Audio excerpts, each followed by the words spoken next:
You say 5, 3, 2. Hello and welcome to the Winter Spectacular. I'm Wendy Yi. I'm Roy Cannaday. I'm Joey Evans. Hello, Joey Evans. We're glad to have you here in this moment. It's good to be here. Oh, we're super excited. We have our top 10 favorite games of this year. This many. Very excited. This is it. Joey This can is count it. that high. This We're many. really proud of him. Well, we are the Y team because all of our names end in Y. Yes, you. Yes. Oh, I thought you meant last names. I was like, Evan starts with Our an first E. names all end in C Y. starts. What's Wendy, going on? Roy, Joey. Oh. My last name Even starts though with I a Y. always, every time I type out Wendy's name and anything, I always end it with an I, just because it feels like it would make so much sense if it was Wendy with an I and then Yi. It would just be so much. You need to change your name. It sounds like I'm stuttering. Like as soon as I changed to Wendy Yi, I was like, man, I just feel like there's too many Y's. It's like in you a just row. extended that first name. Yeah. Wendy Yi. Wendy. Wendy Yes. Yi. It's very true. All right, so we're gonna go ahead and get started with Joey Evans with a Y. Oh. Starting now.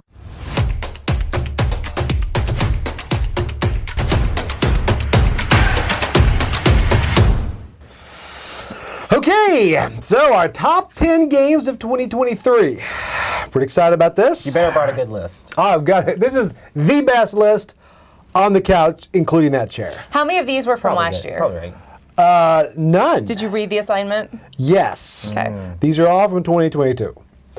All right, so my first one is a miniature game that honestly, I think Roy taught this to me because I really did not want to play this at the first. It's based on a video game that I know nothing about, and it is Deep Rock Galactic. Oh yeah. Fire and Stone, Deep brother. Rock Galactic is, have you played the video game? No, I haven't, but whenever we did our review, and then whenever like we played it with people here in the studio, they were Yes. just going on and on about how good the video game was, and I feel like, oh man, I'm missing out having not played the video game. That's the thing. Is And- that where the rock and stone thing comes from? Yeah. Like, are they constantly saying There's that? a card in there that's like a rock and stone card, which is kind of like the shout out to the video game, like calling out your rock and stone ability and stuff like that. It's really, okay, okay. so the whole thing of this is it's a dungeon crawl, but the interesting thing is it like mixes Dig Dug with a dungeon crawl. I think my favorite mechanic in this is the fact that you're not limited to the rooms and the hallways you go through.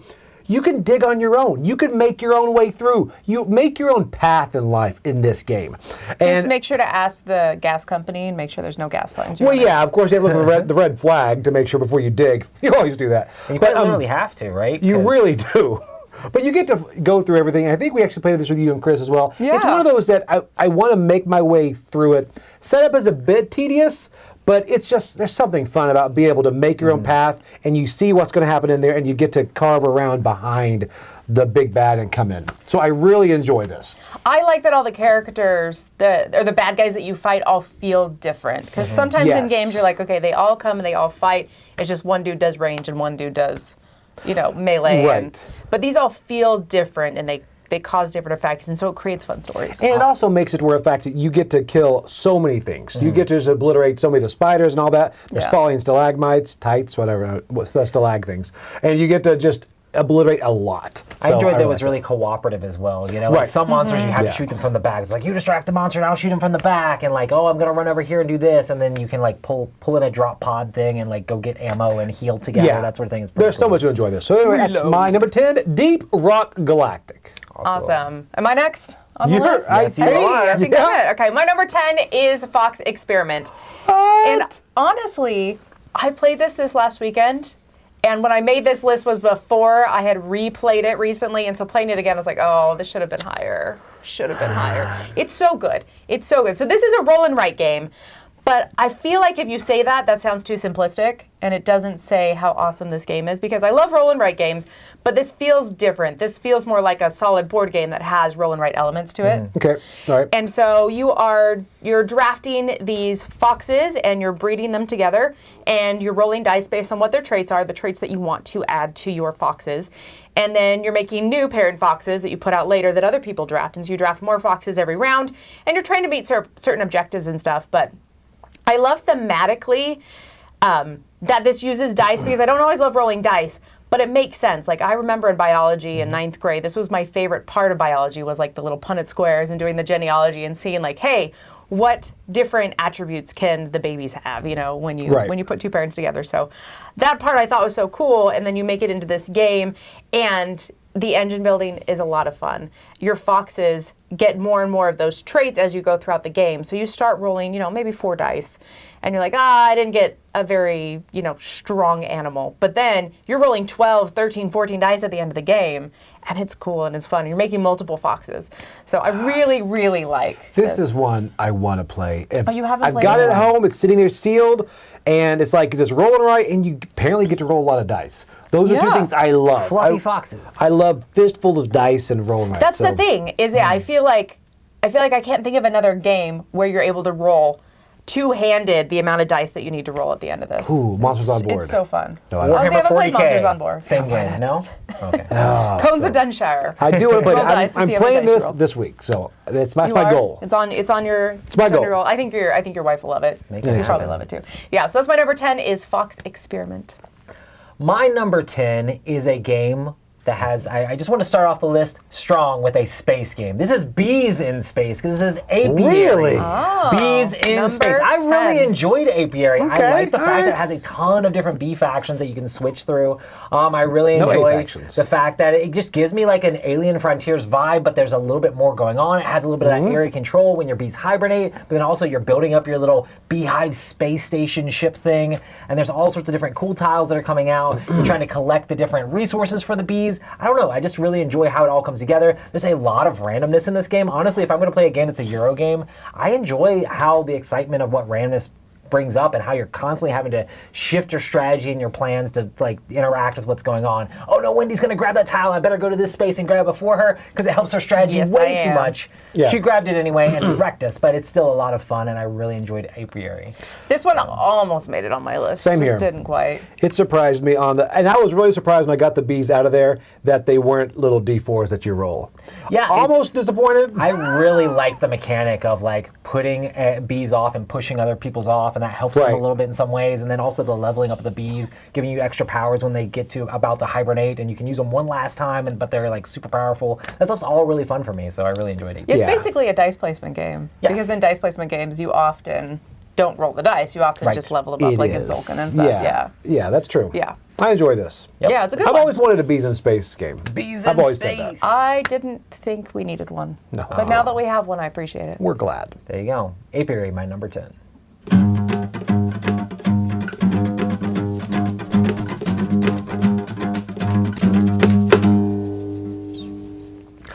All right, my number 9.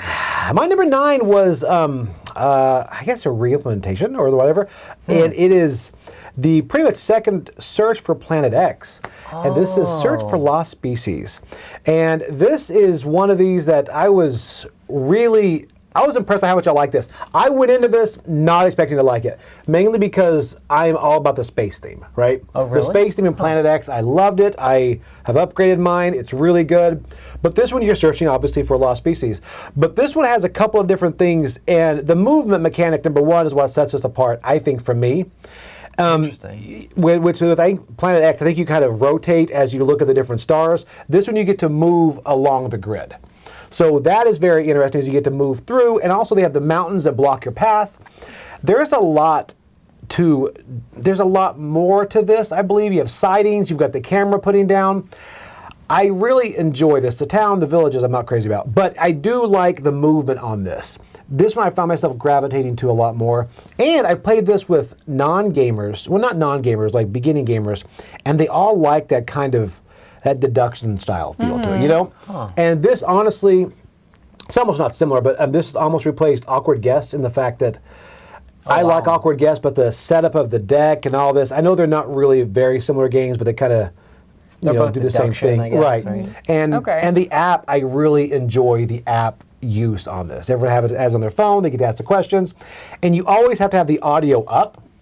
You know, so when someone says, "I'm going to guess where it is," or what, and then you guess and you hear "boop," and you go, Did you get it? It's just so fun. I thought this was going to be closer to Search for Planet X, but the board looks pretty different. Do you think the gameplay is like very different than It Planet is X? different. You've got sightings versus theories in Planet X. The sightings, I think, work a lot better. You can kind of guess where things are. Oh, and the interesting. camera. And I'm telling you, I like the movement to where you can that's go cool. along the coast or through the center. I'm with you because I thought Planet X, there's no reason for this to exist. But it feels very abstract overall because you're just doing like telescopes, right? Exactly. So it's like it's very sciencey. So this seems kind Yeah. of cool because you're So- running around on a board. Right. Yeah. Well, that's so cool. I do like that kind of thing it added to it. So yeah. Does this theme speak to you more? No, I mean I still like the space theme more, but this for some reason it works for what it is. Okay. You know, it's one of those games that's kind of off theme for me. I wouldn't have gravitated to it, but I awesome. enjoyed it a lot. I haven't played either one of those, so I have nothing to Really? say. I think you enjoy it because you like I think I would. deduction. I like You- deduction. It just hasn't happened. But You like you- Turing machine and stuff like that, and it's very just math deduction. This need is a like smartphone. thematic deduction. Your flip phone would not work for these. You need to Oh, use a smartphone. well, I'm out. Yeah. I'm out. Let me.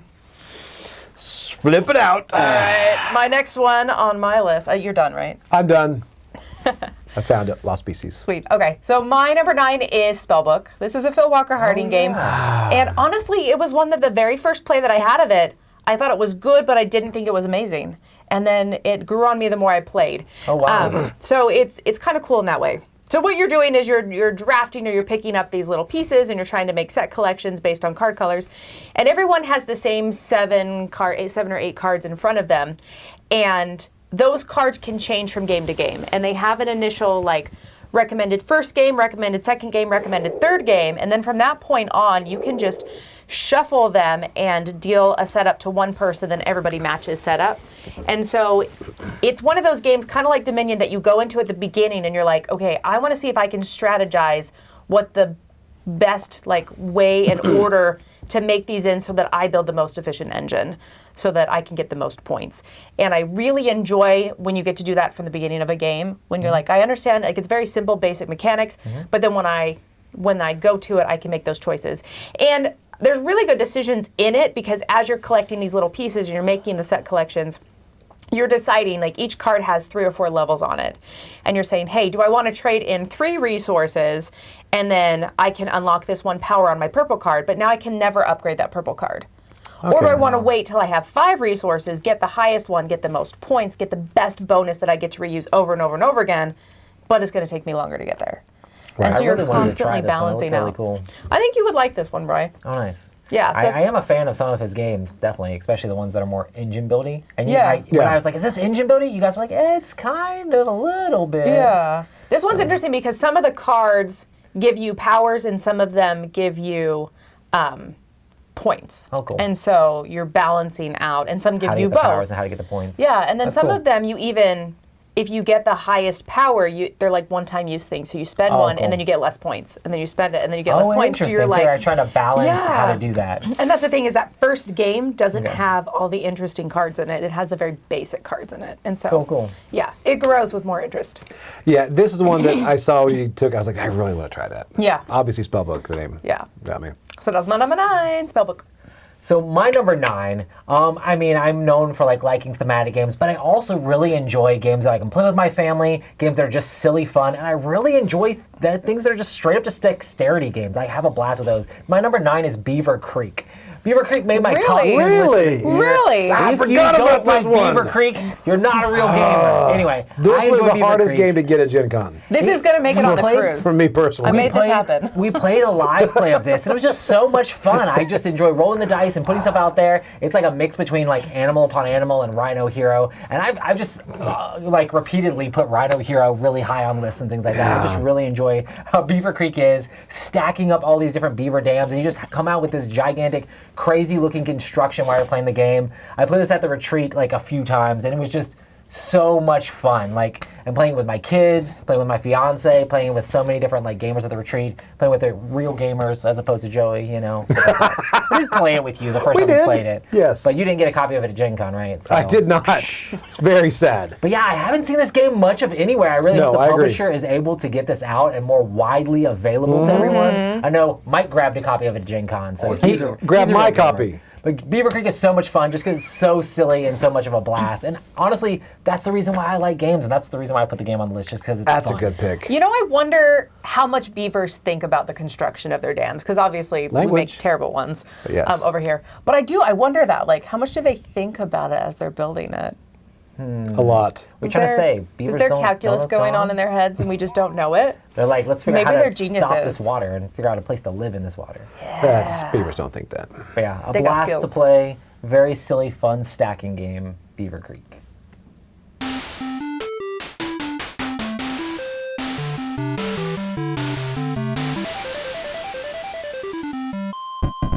He's with it before, that's weird. Okay, number 8. And I was like, yeah, we should all look at our list. there we huh? go. Yeah, all right. So, number 8 is. I wonder if there'd be any Euros on my because I had some Euros that fell off. Like Barcelona for me was like right there, 11 or 12. But I was surprised when one did, and this is one of my favorite Euros, probably my highest Euro on the list. Let me check. Yes, all right, and this is Last Light. Last Light is a Euro? Why is it a Euro? Last Light is a Let's sit here and listen to what Joey says. This is a space dog game. Okay, this is obviously I'm now friends with Roy, but I did back this before I became friends with Roy, and I was Likely excited story. about it before. So this right here, that's actually us playing with the designer. Oh, nice. So at the guy's a very hack. at the very end, and this one I do like. It's of course 4x under an hour, and here's Land, Air, and Sea is one of my favorite games. But it can get long. It takes a while to get it out and do everything with it. This does play under an hour, and it's not a lie either. I also played it on the cruise, I think with 8 people, and still finished like right at 60 to 70 minutes, and that's with a teach, right? So.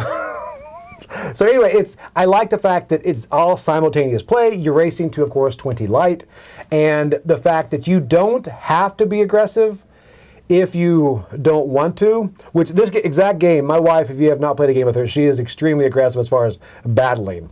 So she You plays guys wrecked her in that game. really, I'm like, why are you so mean to her? And you're like, oh, you don't know her like we do. Oh. Like, we have to keep her down or she's going to wreck us back. It's like, I was like, okay, can see that. guys. I can see that. It was like she was there and everybody just kept hitting her and she couldn't build her army. But we're like, we can't let you build it because then you just got to stop her. So I love the fact there's so many avenues in this. I love watching you play with, like, I guess it's one of your friends from your game group, and you guys were just giggling as you were doing different stuff. You're like, hey, I'm putting this thing together. I'm building my ship. Oh, we're going in the middle and attacking each other. Yay! It was just like you guys were like just like kids in like a like candy factory or whatever, just playing with all the little toys. Well, that's exactly what it feels like too, because there would be certain points where you're in the middle of all these, you can't win this battle, but you're like, you know what? I want to start it. I want to at least see where it goes, you know? Because for me, obviously, it's not about winning the game. It's about the stories you can tell afterwards. Do you make the little And- pew-pew noises? Oh, so many pew pew. Pew, pew, pew, pew. So anyway, and of course it looks great on the table. I actually just got my Kickstarter in last week, so I actually have a copy of it too. But it looks beautiful out there. It's one of those games people walk by and say, what is this? And it's one of those you can teach. It is such an eye catcher. Yeah, I really love this one, and it is Last Light. And obviously it won't be on my list because I made the game and I'll never put it on any lists or any top 100 lists or anything like that. But it's really cool to see it on other people's, so that's really awesome. Yeah, that's so way fun. Last Light. All right, my number 8 is Dreadful Meadow. This is one that won me with a theme. I just really like the agree. theme, and I'm not always that theme or first person. But how cute that we've got these like Halloween characters, the ghosts and the pumpkin head guy. And they're growing candy on their little candy fields, and you can buy new plots. You like spend your candy as money, you buy new plots to build more candy. And it's just a fun engine build that I feel like it's a little bit different because when you're activating a space, you don't actually activate the space that you're on, but instead you activate the space that you put your dude on, like the adjacent ones. Right. And then from there, you can build up these little harvester machines. And so if you activate a harvester space next to you, he activates the spaces next to him. And if you have another harvester, it can activate the spaces next to him. So you can suddenly harvest all this candy all at once. And it's just fun. It's fun. I like the player powers. I think it's cute. And it's the best Halloween game ever. It really is. And the cascading, like you talk about, Yeah. when you get that engine going, when you have the harvesters or whatever, and then you're like, if I build here, it's just going to go, whoa, and I'm like, I have it everywhere. I have all the candy and in you're the growing world. candy, and the artwork is cute, right? Yeah. Artwork is so pretty. It's obviously real to real life because if you have kids, it's like harvesting candy. It really is. You just go in and it's like you have so much candy, it's just obscene. How much of my your goodness. kids' Halloween candy do you eat?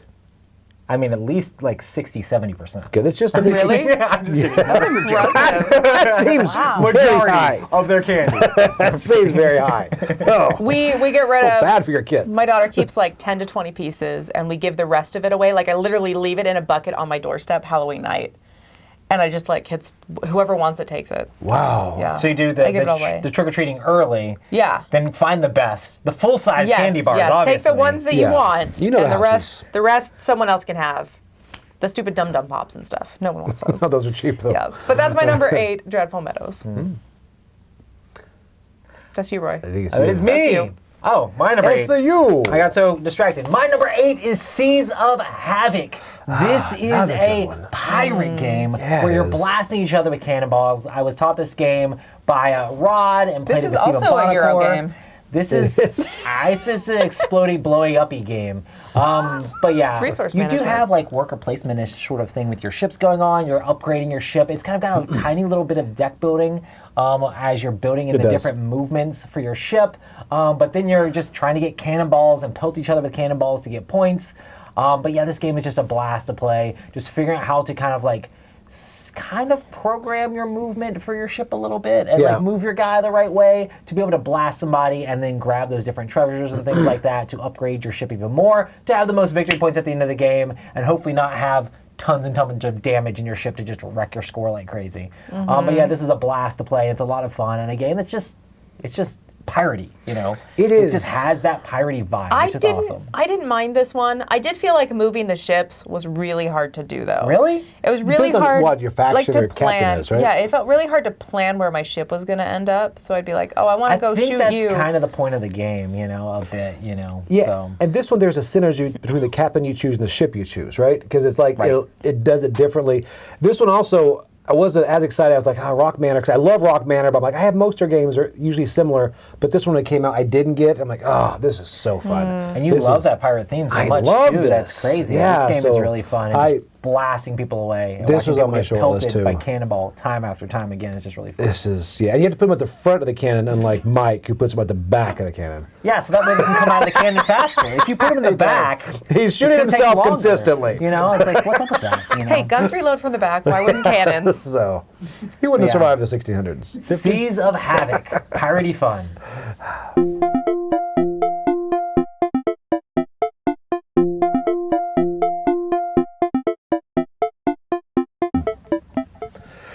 Okay, up to number 7. And number 7 is odd. And this is one I usually don't try to put 2-player games on here, but this is a 2-player only game. And it is a You hidden... like specifically go through your top 10 and you're like, I don't want to put a 2-player unless I because have to. 2 players Really? don't normally feel epic to me. I don't know. So for me, anyway, this is Hidden Movement. It is Run. Run is... I haven't played this yet. Run is like Fugitive. It's by Fowler's games. Anyway, so this whole thing is one person is really the fugitive. You're running from the police and the other person is trying to chase you.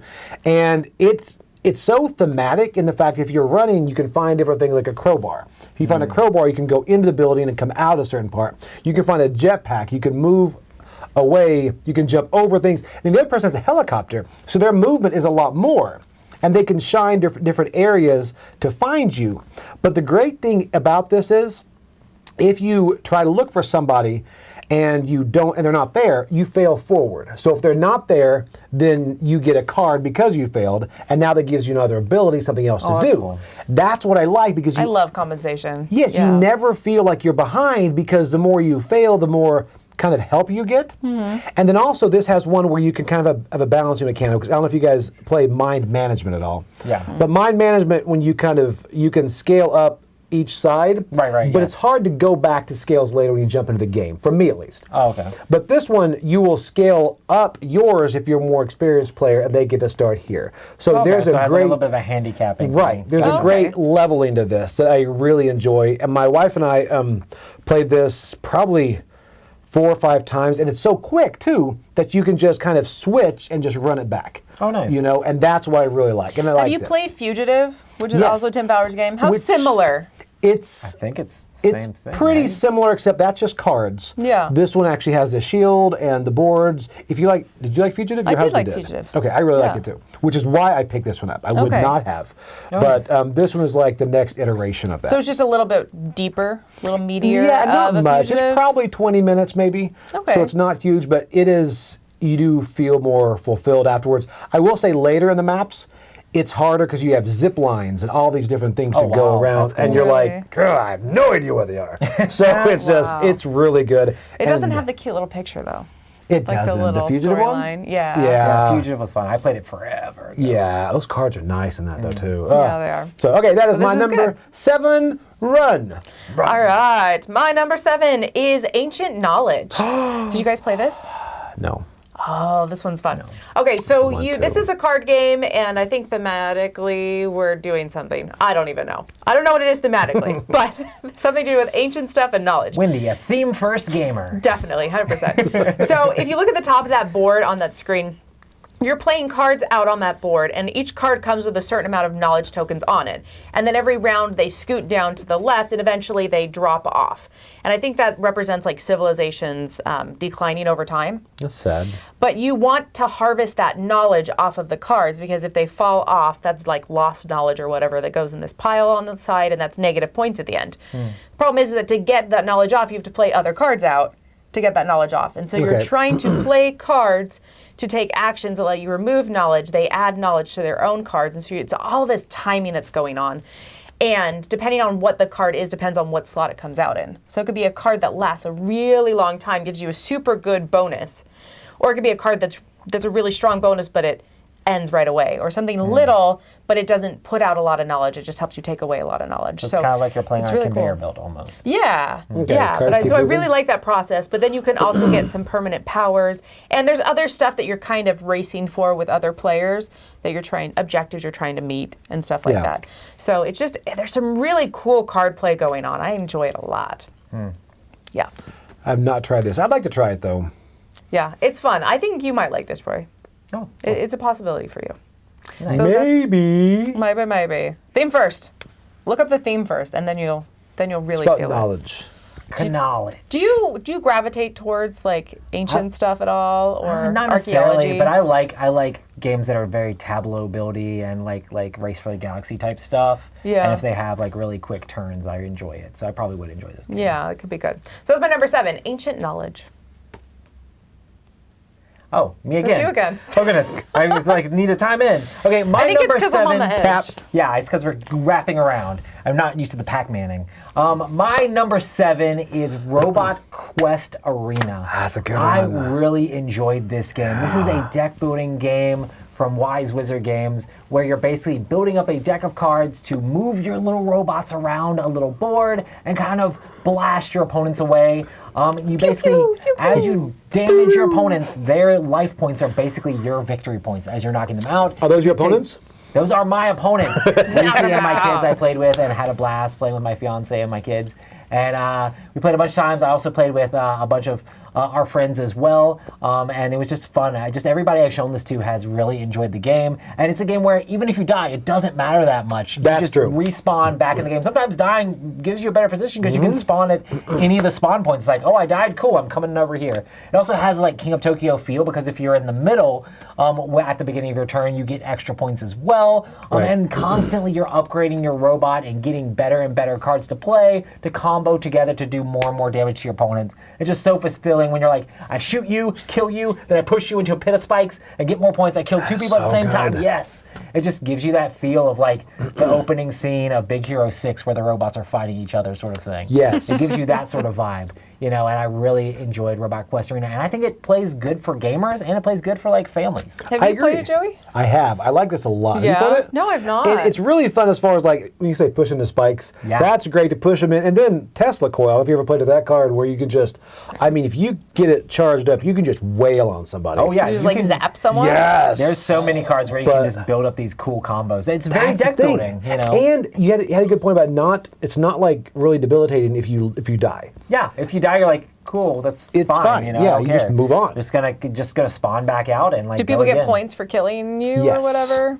Yes, you do get points for They do, and the last hit point you have is technically worth 2 points instead of just 1. Okay. So you're trying to actually knock people out, and sometimes it's like, okay, this person has full life. I'm going to kind of ignore them. I'm going to try to kill the 2 people that are low on life, so I can maximize my efficiency for points. And they don't even really care that much, you know. Yeah. They can be like, okay, cool. I just spawn back in and come back around and stab you in the back next. Because I remember It's liking adrenaline because it also it gives didn't really you that hurt kind you. of Yeah. vibe, except it's way simpler than that. It's Yeah. like so simple to play. So you can play it with families. So it's super fun. Cool. Okay, yeah. Yeah, that's my I do number like that a 7. lot. Robot Quest Arena.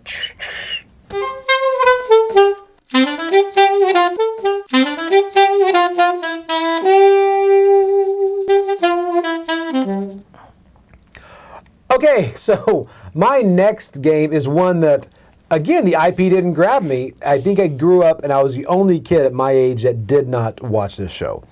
And it's not Thundercats, by the way, because I did watch Thundercats. Gumby? Is that your next guess after Thundercats? Thundercats. I was just thinking, what are the really old shows that I Thundercats. could... Masters of the Universe. Okay, Masters of the Universe. This is He-Man, Masters of the Universe. But a Gumby expansion for this would be This amazing, is- actually. I would love Pokey, the little donkey horse guy. I would Yeah, play so it, cute. obviously. But so this is Heroes Masters Universe. This is a 1 versus many and look how great that board I looks first assumed off. this was a U game. Like, just from looking at the cover, I was like, Joey will love this game. Again, I'm like, I don't know. This one, it would surprise me how good it is. Because 1 versus many where you can be the monsters or the good guys. And obviously there are so many people, like the monsters in here, and they used to be so well thought out. You know, like the names of people were just great. So it's really good. There's so much I enjoy about this. The minions are pretty much just to clutter up the battlefield. They're just cannon fodder. Something to and shoot. again, like Deep Rock, I like when they put things in there for you just to kill. You know, this one also, it's very simple. I mean, it's just a movement forward, and then you've got a range of like 4 hexes or something. And there's also a secret order of activation, and that I like because you're not sure what order you're going to go in. I put your face down, and you get to move forward with that. That's like a I really hero enjoy escape that sort of vibe. Yeah, exactly. So I like it. The terrain is great for it. And so many miniatures, it's just like a flashback for this. This is Heroes, Masters of the Universe with Gumby. Have you played this one, Roy? No. Yeah, I do wonder how I'd like it, because strangely enough, like the things, like he said, you move forward and attack. That's not normally like Yeah. my thing, unless it has really interesting like action selection of like, oh, I can spin my points for this and that. There is some of that, comboing, too. It needs to have that engine building to like really go. Yeah. Not a lot of engine building, no. But yeah, I do enjoy it a lot. Interesting combos. Okay. Well, my number 6 is Busy Beaks.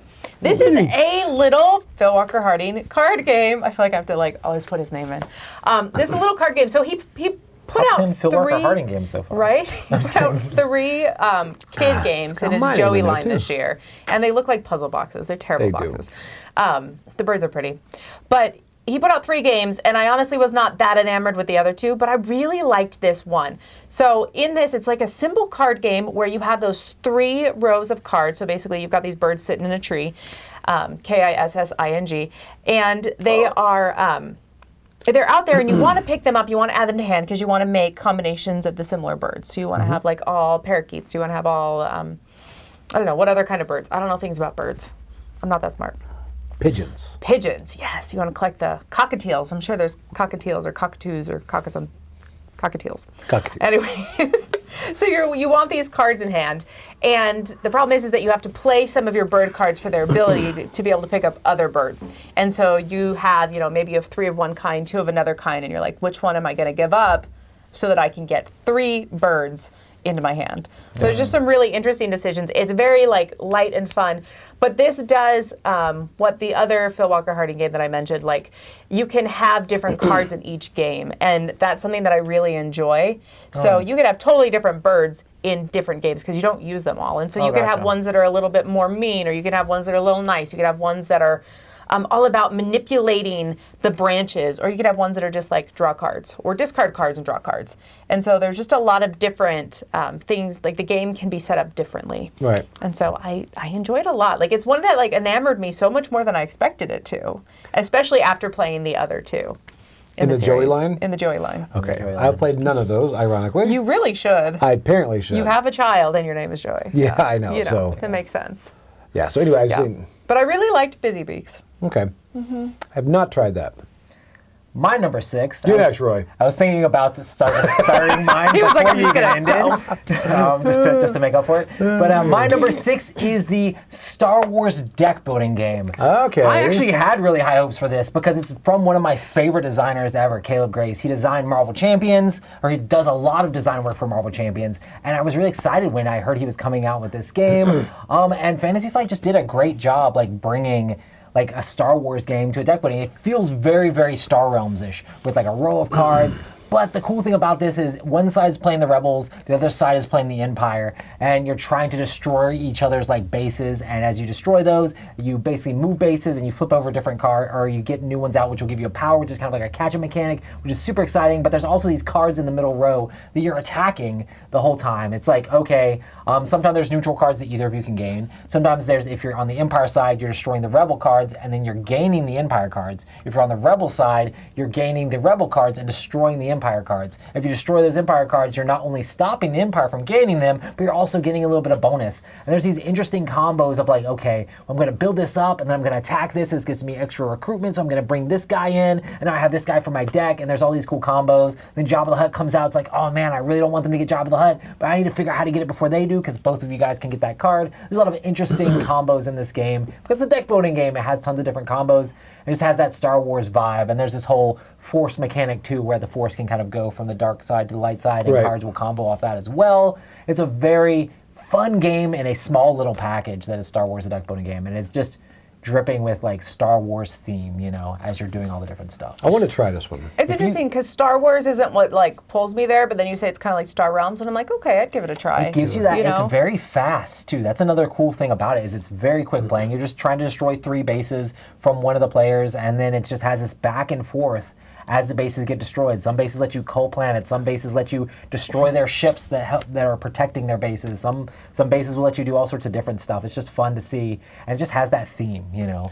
When do you get to have Yoda do a bunch of backflips with his lightsaber? I'm pretty sure Yoda just has a whole bunch of combat, or drags the Force way into your side, which is super fun. So. Yeah, I'll try this.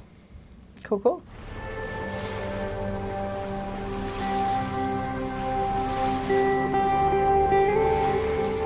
I'm talking to you, Wendy.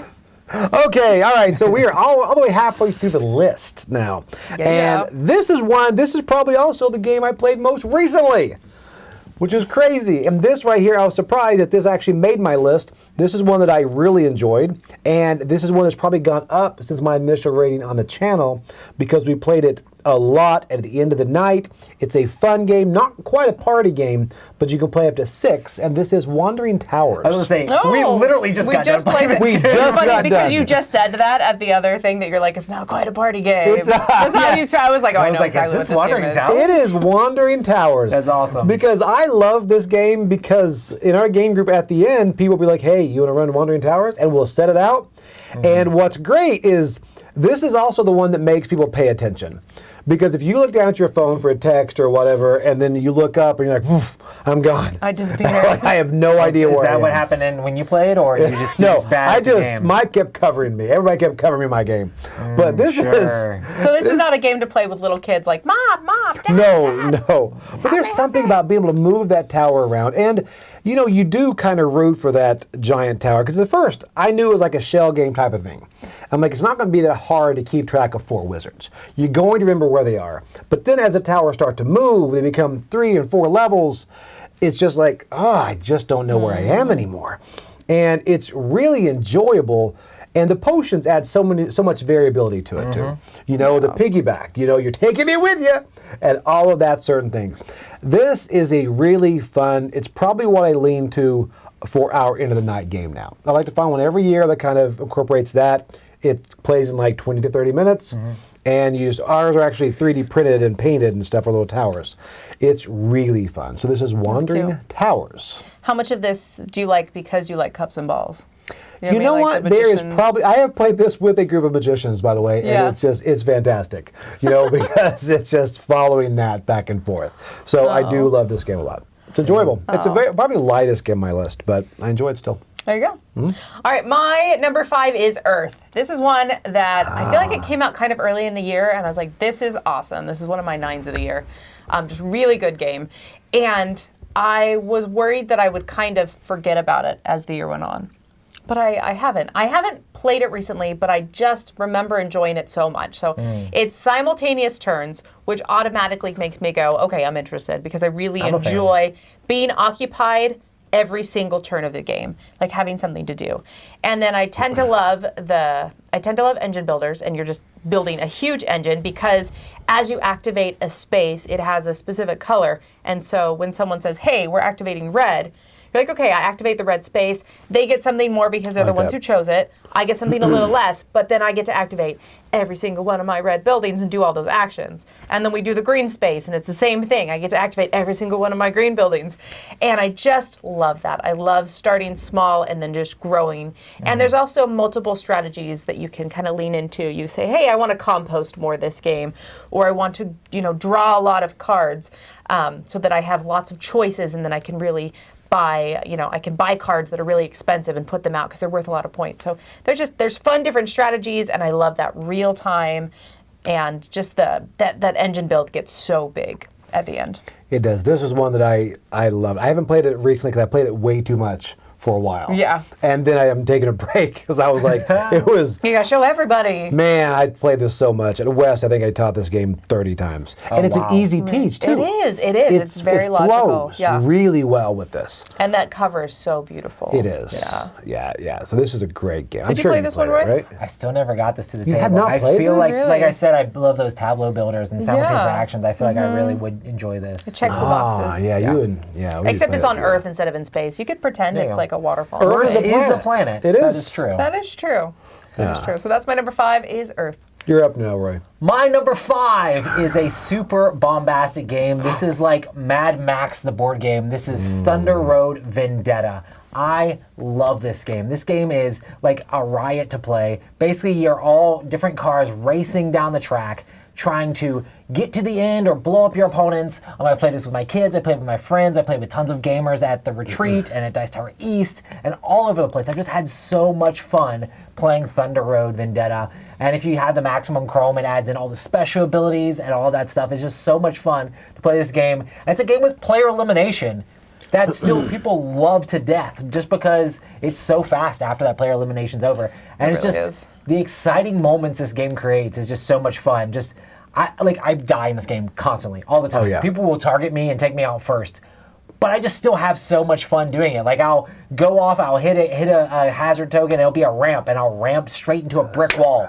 And I still have fun with it just because it makes for those exciting, crazy, chaotic moments. And like I'll bump into this person and bump over to that person and hit an oil spill and fly off the map. Oh, there goes another one of my cars, But when cars start dying, you get a little bit of extra boost. You can have your other cards that are left go a little bit further. And it's cool to figure out how to use those special abilities you have. And all the stuff that's in this game just makes for an exciting, interesting experience with tons of replayability. It's a lot of fun.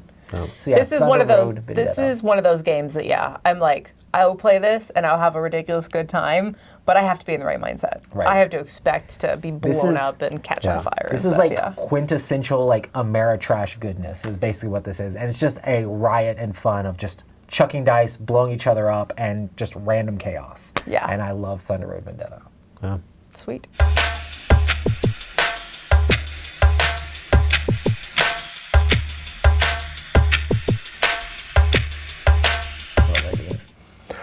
Okay, so my number 4 is probably my newest game as far as playing, and it's a pirate game. And I wish I would have done Seas of Havoc on here. That's barely off the list. But this one is, I guess it's loosely a pirate game. It is EOS.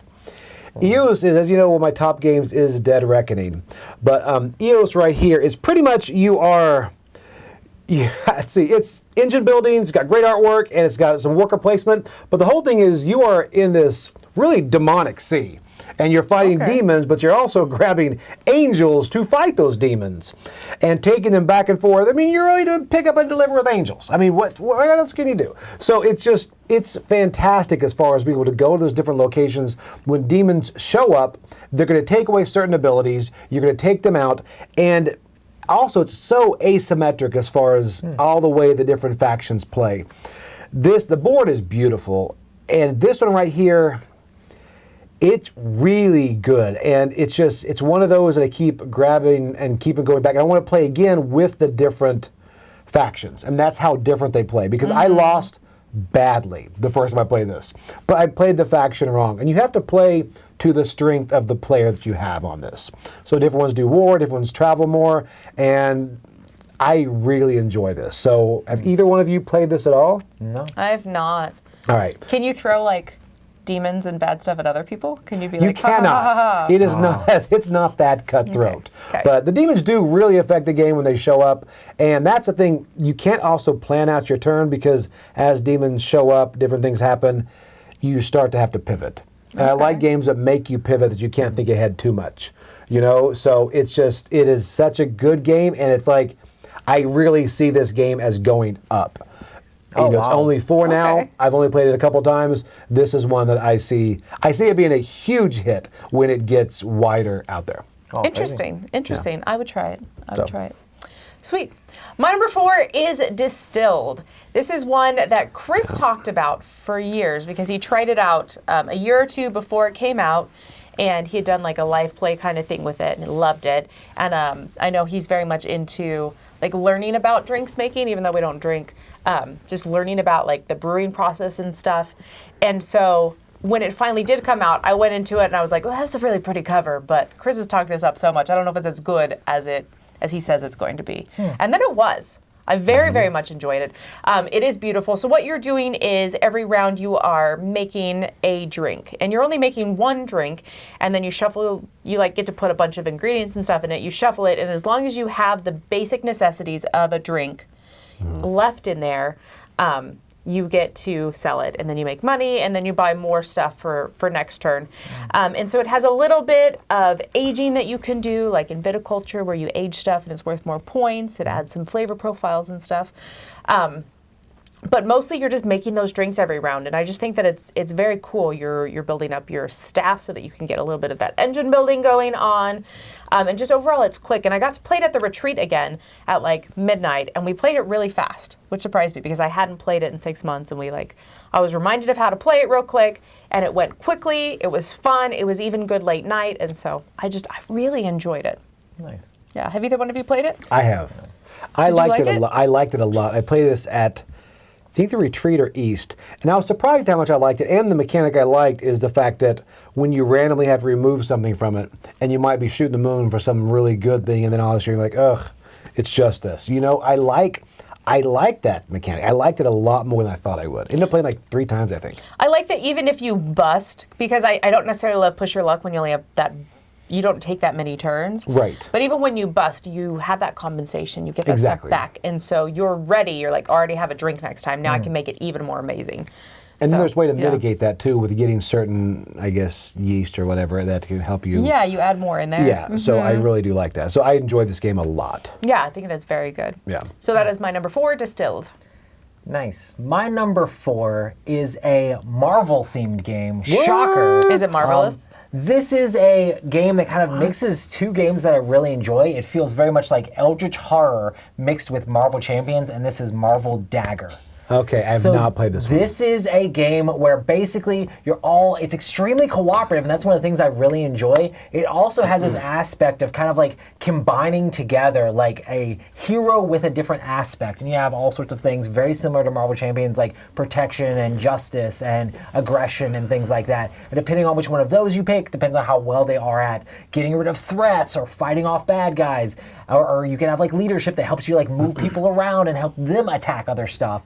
And then also you have tons of different Marvel heroes. And the cool thing is all of the Marvel characters are double-sided. You'll have Spider-Man on one side and Miles Morales on the other side, or Doctor Strange on one side and a different Doctor Strange on the other, or like Wong on the other side, that sort of thing. Or Iron Man and War Machine. You know, there's just different sides to each of these characters, and it just gives you so much replayability as you play this game because they all have different missions they're going after, different things you're trying to like take over.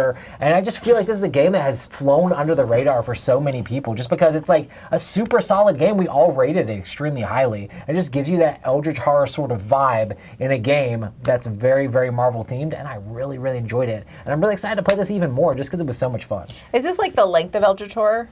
It can be pretty lengthy, but if you focus like on the objectives, you can definitely burn through it a lot faster. I think the game length, we thought it was going to be a lot longer, but me and Chris played it and we were able to get through it actually decently quick. It is not a short game. I would probably say it's at least 2+ hours. You know? Okay. So, but it is up there as far as gameplay goes, but it's definitely still, it has a lot of replayability because you can play against like Loki or Thanos or like Ultron. You can play against a bunch of different villains, so it has some replayability and stuff like that. I would love to see them come out with even more for this game as far as the villain stuff goes. There's so many heroes to try out, but I really enjoyed Marvel Dagger. I think you'd really enjoy it too. I would like to try Do this. you like Eldritch Horror and stuff like that? I do. So yeah, this has a lot of that vibe. It feels a little bit more. Eldritch Horror gives me a lot more like story elements to it. This feels a lot more mechanical along the lines of playing something like Pandemic, you know, where it's like, I see the threats, gotta go take care of the threats, you know, that sort of thing. Okay. I really want to try this. But yeah, Marvel Dagger, my number 4.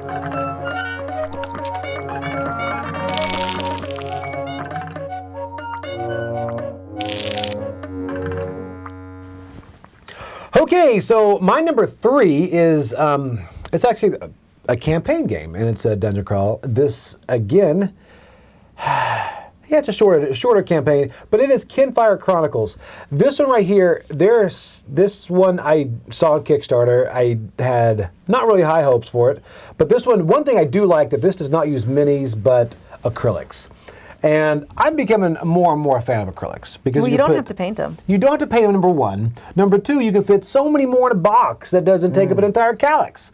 You know, so this has acrylics, and again, it uses the book instead of the different gloomy, which everybody's switching to now. I really like the book stuff. I really, really like the book thing. Yeah. But you can't see acrylics from the side. You can, but you can see from either side. You can turn them. Yeah. but yeah, depends how your table's set up. So these right here, as far as going forward, this one has a great initiative system, and also the rules are kind of a small drip as you kind of slowly get into it. It's also an hour as far as each kind of scenario, and it's one of those that I can see myself actually finishing this campaign. Oh, wow. And several things in it is the way you battle the monsters is very interesting as far as the numbers that are covered up are how you defeat them. So if you cover up certain numbers, they can't attack you certain ways.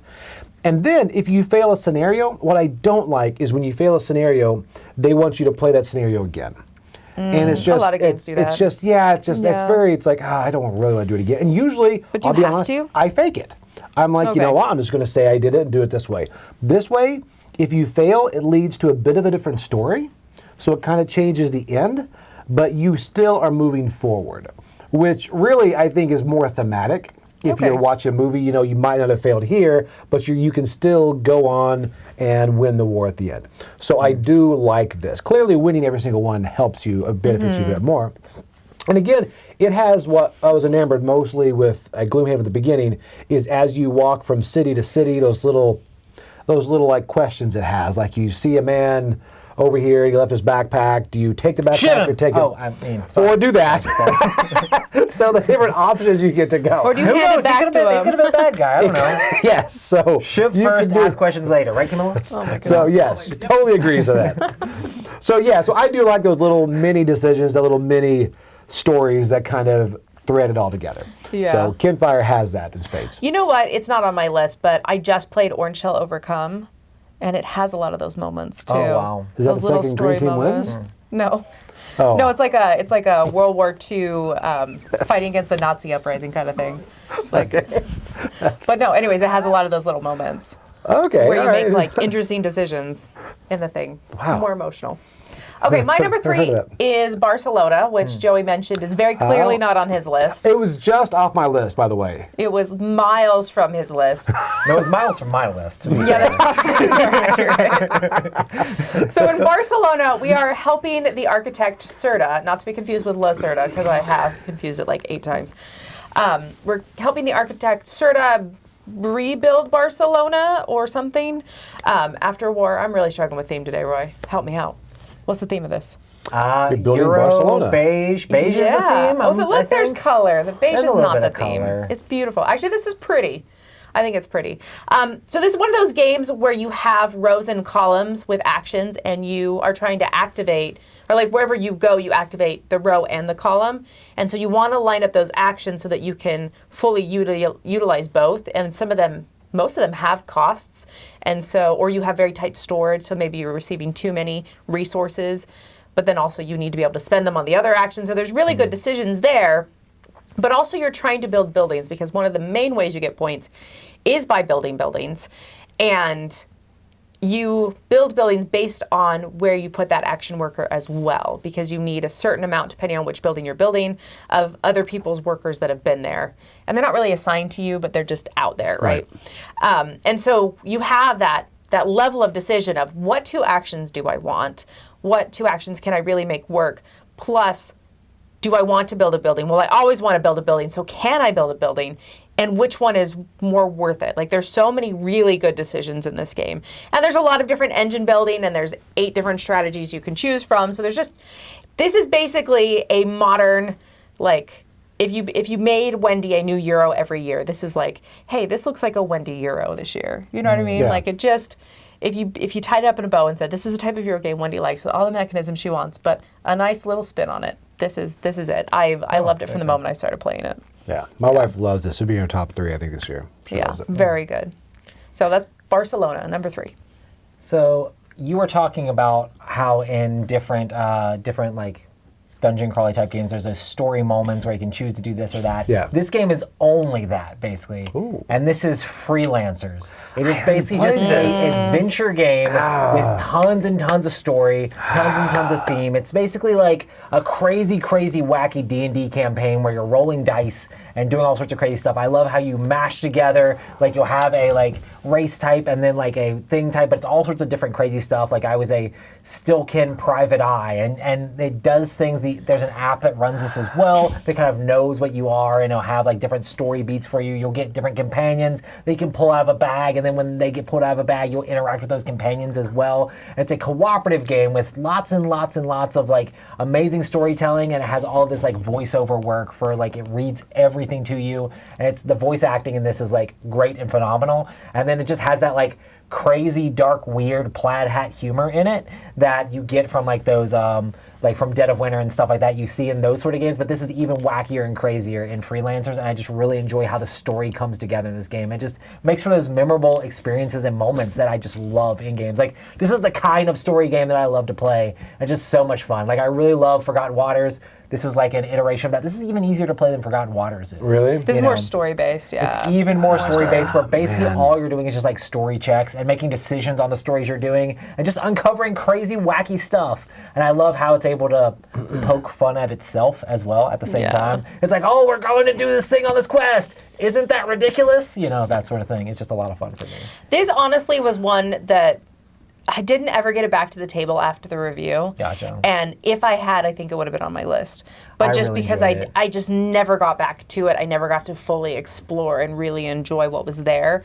It didn't make it there, but I think it would have. And I did not do any voice acting in this one, and I still really enjoyed it. We should pull this out with my daughter. It is. Then I'd have a chance to play. Make sure not to click on the do you think cursing is appropriate Right. because it can be wild if you click the wrong things. Really? Yeah. Yeah. Okay. There's a moment in Censor this. button. There's a moment in this where you're like doing all this different stuff and like eating the soup and stuff like that. And then there's a lady who talks about how her husband just passed away, and like she made the soup out of mushrooms that grew off of his dead corpse or something like that. Yeah, it can get crazy. Wow. And you're like, Wow. wait, what? What just happened? You know? And it's just like there's subtle things that are just like, oh man, that's wild. Freelancers is crazy. I really enjoyed the game. Wow, All right. Ronald veggies. I need to try this one. There you go.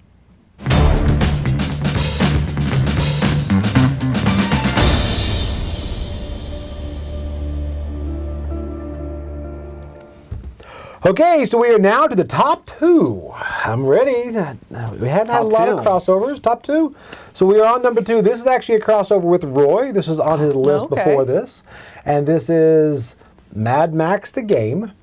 And this is Thunder Road Vendetta. Witness me! There we go. Thunder Road Vendetta is, I never played the original Thunder Road. This game should be called, let's see what happens. Because Kind of. so many times it's not about winning. It's about, I mean, this is our board here. We've upgraded everything. We have I love ramps, it. we've got sides, because you're going to see, you can hit someone and there's like a 1 in 6 chance you can be propelled forward. Or over here and then just start some pinball, and you're like, you know what? Let's see what happens. And every time you just kind of figure it out, because honestly, if it turns into one of these epic moves where you end up winning, it's fantastic. You know, and at the beginning, it's also leans into the rule of cool. When it's like whatever you think would be the coolest scenarios, like that's the way you're going to have it happen, right? Yeah. Like as far as ramping, it says you can only enter a ramp from the space before, but what if you land on it and ramp again? We'll allow it because it's really cool. I've done that. Yeah. I've done 3 ramps in a row. It's great. I mean, to be able to, and also people ask me, do I need the maximum carnage? And you don't. You know, getting the base game, I think you do need the asymmetric powers. And I think Chop Shop, and there's another one, I think the ramps too add a lot to it as well. Yeah. And the bikes and the rig are fine. I know some people that love the bikes. The bikes are like pinballs. They can't really bump anything, but they can just, and this game it's really enjoyable. But again, you can't really lean on the fact that you're going to win or lose out of any type of skill. You're just going to see what happens. So, you know how video games have like achievements that you can unlock if you do certain things? Oh, yeah. I would love for someone to make like a whole list of achievements, like bump Thunder 10 Road? cars in a row, or like, you know what I mean? Like That would if you be- could have hit 4 ramps in a row, like just those kind of things. Like if you had objectives that on you'd the be very like, first have I turn. completed? Yeah. that would be... Catch your car on fire 7 times in one game. I played this with Alex Marks, and he tries to use everything, the ammo cards, the weather, and all this. And that was like, my brain was like, I mean, I think that's way too much. But this has that much if you want to play it up to that level. Yeah. So yeah, I think the achievements would be great. Like would blow be up so your much car, done. Done Well, and that's done. done every game. Yeah, and done. I do it a Every game. lot. Yeah. So Good number that's 2. Good Thunder number 2. Road Vendetta. Let's see what happens. All right, my number 2 is another board and dice game. I feel like they just were really, really great this year. So this is Nucleum. It's funny because so many people said, oh, this is like Brass meets Barrage, and I've never played Barrage, and I love Brass. And so I went into it thinking of all these Brass rules, and then immediately I needed to like take those and wrap them in a piece of garbage and throw them away, because the rules of how you build in cities and stuff, it's different. It does have some Brass feels, like you are laying down tracks and you are building stuff in cities based on, you know, what you have access to build in. But other than that, this is not Brass. But I still very much enjoyed it, and I enjoyed it because of the action selection. So you have these little sticks, and every player has a unique set of these little action sticks, and you can choose to place them for the 2 actions on them, or you can choose to place them on the board. And if you happen to line up the matching colors with other things on the board, then you still get those actions, but now they become a track. But now they're never available to play again as action sticks. So you have to get more actions later from a different action. So it's really cool the way that you're making that action selection. You also have this engine build of income. You have points income, you have money income, you have worker income, you have all this kind of income that you're getting, but you only get it if you've played enough of those action sticks above your board. And so you could have huge income, and then you're like, okay, well now I have to wait 10 turns to be able to fire off this massive income. Or I can fire off just a tiny bit of it if I want to just play a couple turns and then get a couple dollars and play a couple turns. So just really, really good decisions, very interactive with where you're building on the board. There's some positive interaction going on with the way that you're connected to power plants and stuff. It's just, I feel like I've barely chipped the surface of what this game has in it, and I want to play it again and again and again. So that's Nucleum. It's not as mean as Barrage. I will Yeah, say that's that. what I've heard. Yeah, but it has similarities. Did to it. you enjoy it? I liked it. I didn't love it. It had some things that I think the board could have used some more artwork or whatever. The cover is incredible. Nice. I wish they would Yeah. use that artist for everything else, but Very glowy. it's very. I liked a lot of the mechanics they had in it. You know, as far as Yeah. the tough decisions about whether to use your rail for this or to flip it. And Yeah. there was a lot of crunchy decisions in it. Yeah. Love it. Good stuff. Number 2, Nucleum. My number 2 is one of my most played games of this year. I played this game over and over again, and it's the only game on my list that I played in a tournament for this year. Okay. And this is Dune that's fun. Imperium Uprising. What? I Really? loved Dune Imperium. Okay. Uprising adds a bunch of interesting new twists to the game does. that I really, really enjoy. Basically, Dune Imperium is like the first movie. Dune Imperium Uprising is the upcoming movie, and it adds in things like sandworms, and it adds in spies, and it adds in all these contracts. It just adds in all new characters, Christopher Walken. lots of new cards. It adds in playing against Mr. Beast in a tournament. It's a lot of fun. Oh wait, so if I It doesn't buy the come in game, I can box. do that? It doesn't come in the box. That was Only the if you're me. expansion. But no. Way to brag, Roy. I'm sorry. But yeah, I played this game over and over again, and playing it at such a high level and playing it with people that like knew the game super, super well just got me so stoked and so jazzed. I already loved Dune Imperium, and I love playing with these characters. I just like the Dune world and the Dune IP in general. So it's just really cool to play in this universe, and then now get to play with sandworms jumping into the combat and trying to figure out how to get the hooks and race the other player to the hooks, and then having all these spies that allow you to go to the different places and open all that stuff up, and figuring out which combats you want to commit in, and figure out which intrigue tracks you want to go up. It's just so exciting and interesting. Figuring out how to get everything to work together in this game, and I love all the additions they made to this. It's been so much fun. I think if you enjoy Dune Imperium at all, you're really going to enjoy Uprising as well, because I think they've cleaned up the game in several other ways, making card draw more important, making all sorts of different things more important, Making lots that of track up interesting there more important. decisions. So many things are really, really cool for sure. Yeah, and all the green spaces are even better, you know? It's almost like they took the game and they just fixed the slow parts of it. They Right. didn't change it too much. Right. They kept the core and everything, but they changed it enough to where you're like, yeah, I kind of want to And gravitate to I this. love the spy thing, and there's so many cards that Spies are combo great, off of that yeah. stuff. You know, it's just so many interesting, crunchy, thinky decisions. Especially playing with people that are really, really good at the game, it like can be really brain burny sometimes. Being like, Like me? do I commit? Do I commit? But now it's like hard for me to play this game with. I feel like it's gonna be hard for me to play this game with Joey now, because it'll just be way too easy. But yeah, that's Dune Imperium. I just want Uprising. worms. Do you commit, Joey? I want sandworms. Oh, They are man. really good to go for the sandwich. I'm- so good. Oh I'm my really goodness. excited about this movie coming out. It I'm is really like excited about the movie as on well. my schedule, in my planner. I have seen none of these movies, by the way. Oh yeah. The spice must flow. Oh, this is my childhood right here. There you go. I'm waiting for Johnny Depp.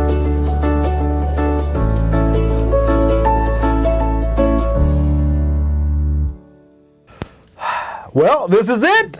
All right. Our number one game of Whoa. 2023. Holy smokes. This happened quickly. Wait a minute. Woo, buddy. There's a game that I know me and you both rated a very high number, and had Is neither this of us going to be have a said. crossover? I know my number one Really? game. Neither one of you have played. I did. You didn't say this yet. I know our game is not on Wendy's list. Wow. Okay. Okay, I let's think see. I already what- mapped it out. Maybe the audience knows. I don't kept know. waiting for Are you you to guys say going to this. say it together? Is this one of those like? No, he's going to act like it's not this one. Oh, okay. So you have to just fake it. Oh, really? Not if you say he has to Surprised. fake it. Okay, so this one is another iteration. It's not, but this is bringing back all those boxes I've got and breathing more life into them. And this is Unmatched Tales to a Maze. This Oh, is never mind. bringing all the. I don't know if This he's. is- I don't know if he's joking or This not. is I can't bringing tell. all the Unmatched.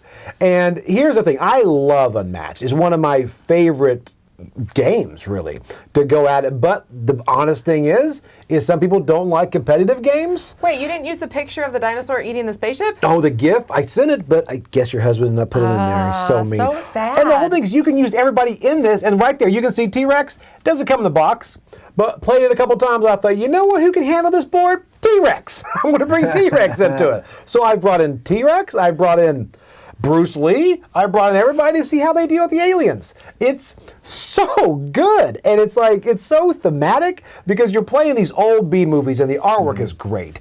And the things they bring in, like I think that Golden Skull or whatever the guy is, like the old Japanese comic book. Yeah, yes, that's cool. I know nothing about him, but the characters in here are great to play against other ones. But to be able to bring in all of your unmatched characters and bring them in and be able to play them in a co-op with this half the population that does not want to play competitive. Yeah. Like, it's, my wife likes competitive, obviously, but she's really aggressive. But it's just... She's too aggressive Why for do you herself. wince every time you say that? She's really aggressive. It's like, she's Aussie. So it's like, but the whole thing is, this is really, really fun to just go at it. And there's a lot of variability in the different type of minions that you can use. So you've Yeah. got your two big bads, and then you've got the different minions, and you can scale this up to where it's practically unwinnable. You know, and it's really fun to go to that level and see how you can do it. But this right here is great. This is a huge surprise, a great surprise. And I'm a little bit upset they have not announced any more expansions for this, because let's start focusing on this, people. Get with it.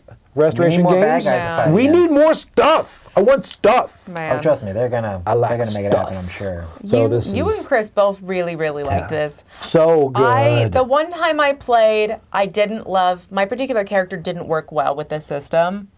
It was more of a, What did you play? it was a better, who did I play? It was a better head-to-head Deadpool? person. No, it was some lady, I didn't know. Yeah. It's always But that's a it good was one of person to those choose. that like you had to guess what your opponent was going to play, and then you got your rewards based on it, which Yeah. which is completely like kind of going blind, because Right. you had to Not be like higher, necessarily. lower Some kind of of the thing. characters let you reveal that stuff, but Yeah, but I wonder if I played a different character. I think I would like. You should try it I again. think it would speak to me. Yeah. Bruce I could see Lee. that. Remember that? Bruce, last name Lee. Lee. Yeah, Bruce there you go. Lee Bruce versus Lee. aliens. So watch that movie. I would so watch that movie. All right, my number one. Neither one of you have played. In fact, I don't think anybody in this office has played except for me and Chris.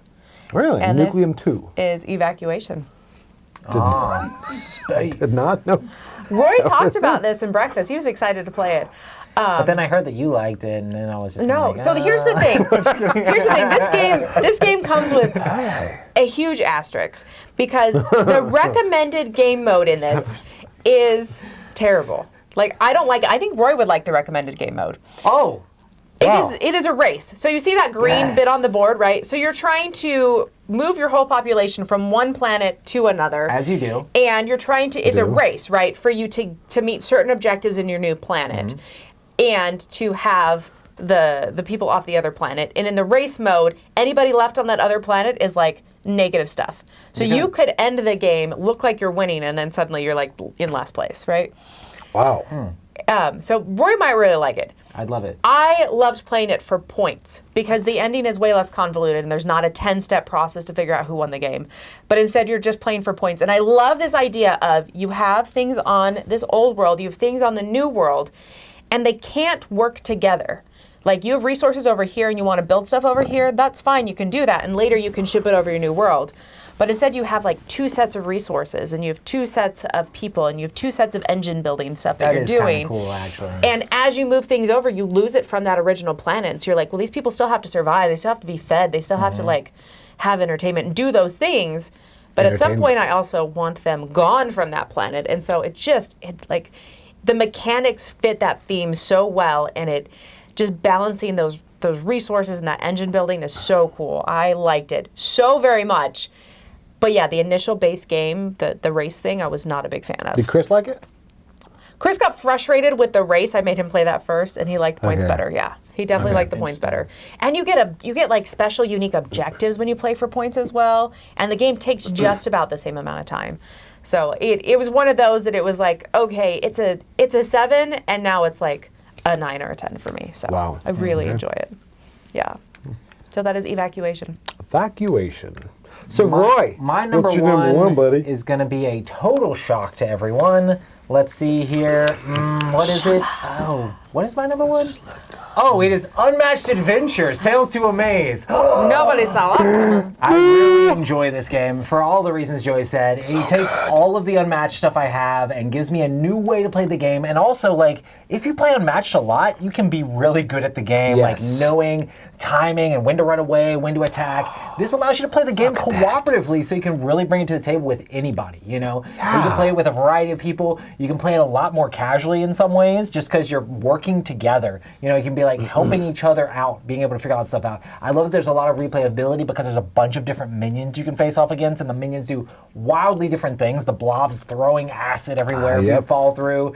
The Jersey Devils like making you discard stuff and wrecking you off the stuff. Oh my He's So goodness, I hard. hate him. There's He's so the many worst. different things. Nightmares about you the can Jersey play off Devil. against. You can do the Mothman as the main villain who's destroying bridges, which is just crazy to me. I love that they have like so good. these different like pulpy, like American horror things, like the aliens Yeah. and the Mothman and things like that are just so cool to me.